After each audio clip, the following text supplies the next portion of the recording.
Hi friends, welcome to my channel. ಇವತ್ತು ನಾನು ಹೆಸರುಬೇಳೆ ಸಾಂಬಾರು ಇಡ್ಲಿ, ದೋಸೆ, ಚಪಾತಿ, ಅನ್ನಕ್ಕೆ ಹೇಗೆ ಮಾಡೋದು ಅಂತ ತೋರಿಸ್ತೀನಿ. ಬನ್ನಿ ಹೇಗೆ ಮಾಡೋದು ಅಂತ ನೋಡೋಣ. ಮೊದಲಿಗೆ ನಾನು ಈ ಒಂದು ಕಪ್ನ ಅಳತೆಯಲ್ಲಿ ಹೆಸರುಬೇಳೆನ ತಗೊತಿದ್ದೀನಿ. ಈ ಒಂದು ಕಪ್ ಹೆಸರುಬೇಳೆಯಿಂದ 4ರಿಂದ 5 ಜನಕ್ಕಾಗುವಷ್ಟು ಸಾಂಬಾರು ರೆಡಿ ಆಗುತ್ತೆ. ಇವಾಗ ನಾನು ಸ್ಟವ್ನ ಆನ್ ಮಾಡಿ ಒಂದು ಕುಕ್ಕರ್ನ ಇಟ್ಕೊತೀನಿ.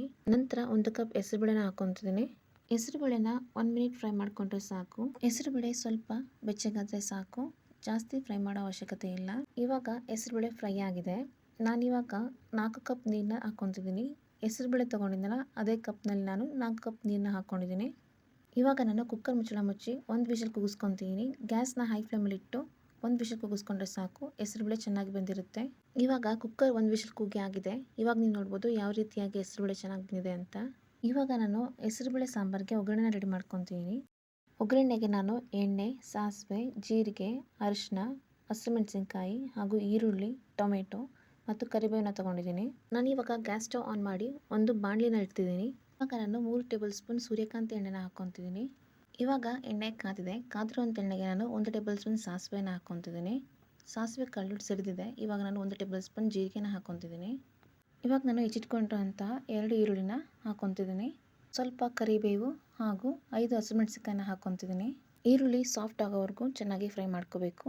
ಇವಾಗ ನೀವು ನೋಡ್ಬೋದು ಈರುಳ್ಳಿ ಚೆನ್ನಾಗಿ ಫ್ರೈ ಆಗಿದೆ. 1 ಟೊಮೆಟೊ ದೊಡ್ಡ ಗಾತ್ರದ್ದು ನಾನು ಈ ರೀತಿಯಾಗಿ ಸಣ್ಣದಾಗಿ ಹೆಚ್ಕೊಂಡು ಹಾಕ್ಕೊತಿದ್ದೀನಿ. ಟೊಮೆಟೊ ಹಾಕಿದ್ಮೇಲೆ 1 ನಿಮಿಷ ಫ್ರೈ ಮಾಡ್ಕೊಂಡ್ರೆ ಸಾಕು, ಟೊಮೆಟೊ ಬೇಗ ಸಾಫ್ಟ್ ಆಗುತ್ತೆ. ಇವಾಗ ಟೊಮೆಟೊ ಫ್ರೈ ಆಗಿದೆ. ನಾನಿವಾಗ 1/4 ಟೇಬಲ್ ಸ್ಪೂನ್ ಅರಿಶಿನ ಪುಡಿ ಹಾಕ್ತಿದ್ದೀನಿ. ಇವಾಗ ಒಗ್ಗರಣೆ ರೆಡಿ ಆಗಿದೆ. ನಾನಿವಾಗ ಬೆಂದಿರುವಂತಹ ಹೆಸರುಬೇಳೆನ ಹಾಕ್ಕೊತಿದ್ದೀನಿ.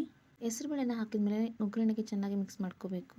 ಇಡ್ಲಿಗೆ ಸಾಂಬಾರು ಸ್ವಲ್ಪ ತೆಳುವಾಗಿರಬೇಕು, ಅದಕ್ಕೋಸ್ಕರ ನಾನು 1 ಲೋಟದಷ್ಟು ನೀರನ್ನ ಹಾಕ್ಕೊತಿದ್ದೀನಿ. ಹೆಸರುಬೇಳೆ ಸಾಂಬಾರು ತುಂಬ ಗಟ್ಟಿಗೂ ಆಗ್ದಲೇ ತುಂಬ ತೆಳ್ಳಗೂ ಆಗ್ದಲೇ ಈ ರೀತಿಯಾದ ಮೀಡಿಯಂ ಕನ್ಸಿಸ್ಟೆನ್ಸಿಲಿ ಇರಬೇಕು. ಆವಾಗಲೇ ಇಡ್ಲಿ, ದೋಸೆಗೆಲ್ಲ ಚೆನ್ನಾಗಿರುತ್ತೆ.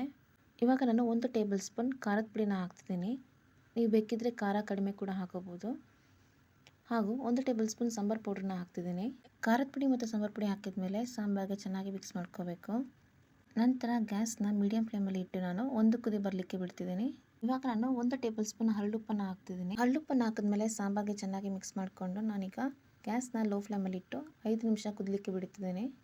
ಇವಾಗ 5 ಮಿನಿಟ್ಸ್ ಆಗಿದೆ ಹಾಗೂ ಸಾಂಬಾರು ಕೂಡ ರೆಡಿ ಆಗಿದೆ.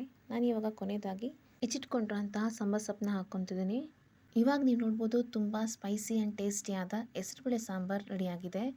ಈ ಹೆಸರುಬೇಳೆ ಸಾಂಬಾರು ತಟ್ಟೆ ಇಡ್ಲಿ, ಬಟ್ಲಿ ಇಡ್ಲಿ ಅಥವಾ ಚಪಾತಿ, ದೋಸೆ, ಅನ್ನಕ್ಕೂ ತುಂಬ ಚೆನ್ನಾಗಿರುತ್ತೆ. ಇಡ್ಲಿ ಎಷ್ಟು ಸಾಫ್ಟ್ ಆಗಿದೆ ಅಂತ ನೀವು ನೋಡ್ಬೋದು. ಈ ಇಡ್ಲಿ ರೆಸಿಪಿ ನಿಮಗೆ ಬೇಕಾದರೆ ಈ ವಿಡಿಯೋ ಕೊನೆಯಲ್ಲಿ ಟ್ಯಾಗ್ ಮಾಡಿರ್ತೀನಿ ನೋಡಿ. ಈ ಹೆಸರುಬೇಳೆ ಸಾಂಬಾರು ರೆಸಿಪಿ ವಿಡಿಯೋ ನಿಮಗೆ ಇಷ್ಟ ಆದಲ್ಲಿ ಪ್ಲೀಸ್ ಲೈಕ್ ಆ್ಯಂಡ್ ಸಬ್ಸ್ಕ್ರೈಬ್. ಮತ್ತೆ ನೆಕ್ಸ್ಟ್ ರೆಸಿಪಿ ವಿಡಿಯೋದಲ್ಲಿ ಸಿಗ್ತೀನಿ. Thank you.